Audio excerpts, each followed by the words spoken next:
All right. Well, okay, Taurus.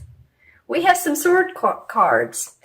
We have a court card, which is the Knight of Swords, and this guy moves quickly, swiftly. The swords are about our thinking, our thoughts, our worry, our fears. You know, and then here we have the Nine of Swords, and so a little bit of staying up late, possibly worrying about some things, thinking too much, not getting adequate rest. Take care of your body, take care of your health. This is not a negative reading. It just feels like this is more of a cautionary card, okay, Taurus? So if you're not getting adequate rest, just figure out how to do so. You know, we recently had this time change. It happened this past Saturday. I'm doing this on Thursday. And I've heard people say that their inner clocks are all off. Mine has, knock on wood, has been okay, but I understand our internal clocks are used to a certain time frame, and so this feels like it may be it. Also, health-wise, just take care of you, okay? I say that a lot to my clients, but I'm very serious about it. So the Knight of Swords, this would be someone who's the knights are the explorers, the adventurers. They like to take action. Sometimes they take action too quickly and they don't think enough about it, which is interesting because the sword cards are all about analyzing and thinking. But this particular court card goes quickly. So this could be someone in your life. I feel like you're, oh my, things are moving quickly. Things are moving fast. And you sort of just want to take a rest because, see, they have their backs to each other. So I hope you're able to do that. You know, if you live in the U.S., then there's Thanksgiving, and hopefully during that time you can see family, you can rest, you can take care of yourself, you know, do those types of things. What else might this also represent?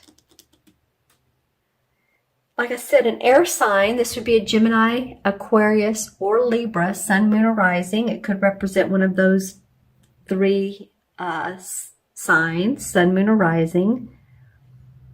Very, very analytical, but this guy wants to cut through the BS and just keep things going. So I had to take a deep breath when I said that. It just feels like someone is really wanting to drive forward, and possibly it's just like, oh my, okay, get some rest. All right, Taurus. Let's see what the first part of December. I kept saying the first part of December, so it must be important. Well, I like these cards. Okay. There's more, feels like there's more color in these two.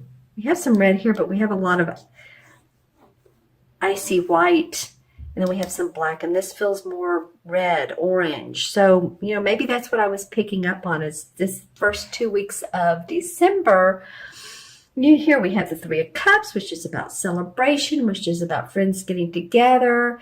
It can often mean wedding, celebrating a wedding, graduation. So that feels very good, and I love that. The Emperor card is the archetypal father figure, or government, or judge, or, you know, again, father. He's like the boss. He has the final answer. And this would be a male figure if it is in fact a person in your life. If not, it represents those qualities. So I'm just looking at these two cards here where this person's like wanting to take action so much, but yet we have a stable, calm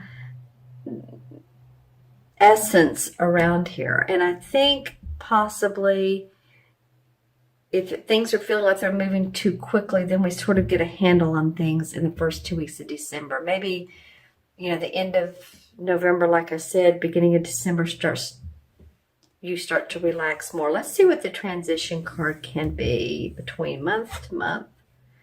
The Page of Wands. Okay, so we have a page. It's another court card. He's a young guy. And the wands are, of course, about our work, what we do, what we put out in the world, our passion, our creativity.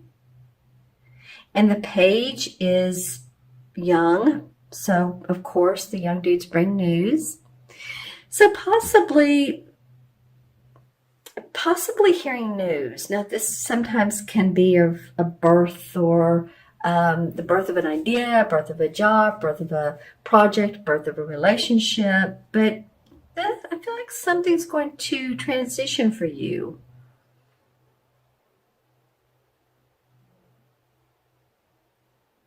And I'm looking at how this fits into these two cards.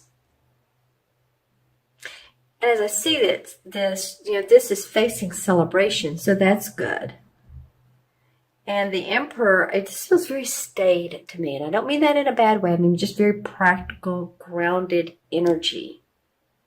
Practical, grounded energy. Authority. Maybe this, in your life, this person here needs it. And so in your organization, whatever, there just needs to be more of a, someone take control of this situation. Again, this represents Capricorn, but it could be you. It could be because you guys are so grounded. So you have swords, wands, and cups in your reading. All right.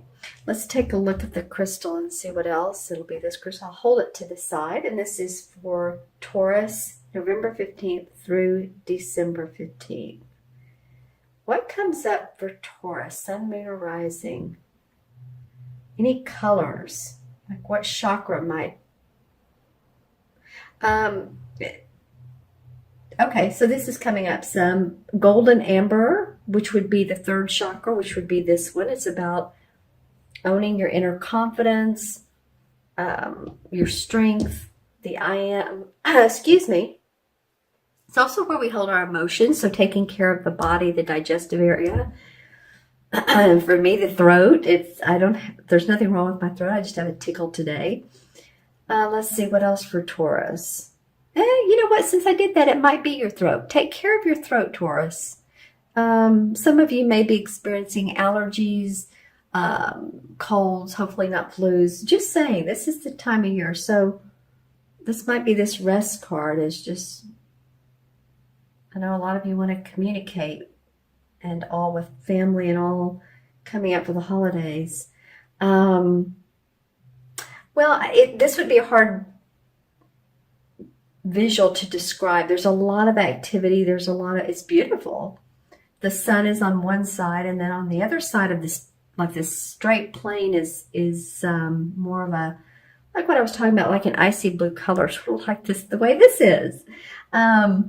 So it might be that this is more in regards to, November's more into inner awareness, thinking about things. And then the first 2 weeks of December, you're starting to feel more outwardly. Let me know if that resonates with you as well. Oh, wow. And then I turn the crystal over, and there's definitely a plane. So some of you are going to be taking trips, going to see family, and all of that. All right? Okay, so I'll add up the cards for you. Let's see. We have 1 and 9 is 10, and 4 is 14, 15, and 18. All right, 1 and 8 is 9, of course. 9 in numerology is about completion. Not being judgmental. It's a high vibration number. Letting go, the ability to let go of what you don't need, and that can mean items you have, or it can mean relationships or friendships, romantic partnerships that don't serve you any longer. There's a lot of, like I said, the high vibration is the 9. So it's in your best interest to feel complete, to know that you're on the right road. Okay, and the 9 excuse me, I'm going towards the 18. Never mind. I know I get called out when I do that. It's like, no, there's an 18 in the tarot. Or the major arcanas. Why didn't you use that one instead? It's like, okay. I reminded myself. So the 18 in the major arcana is the moon card, interestingly enough. And the moon card represents the sign of Cancer. So if any of you all have friends, family that are, sun, moon, or rising sign is Cancer,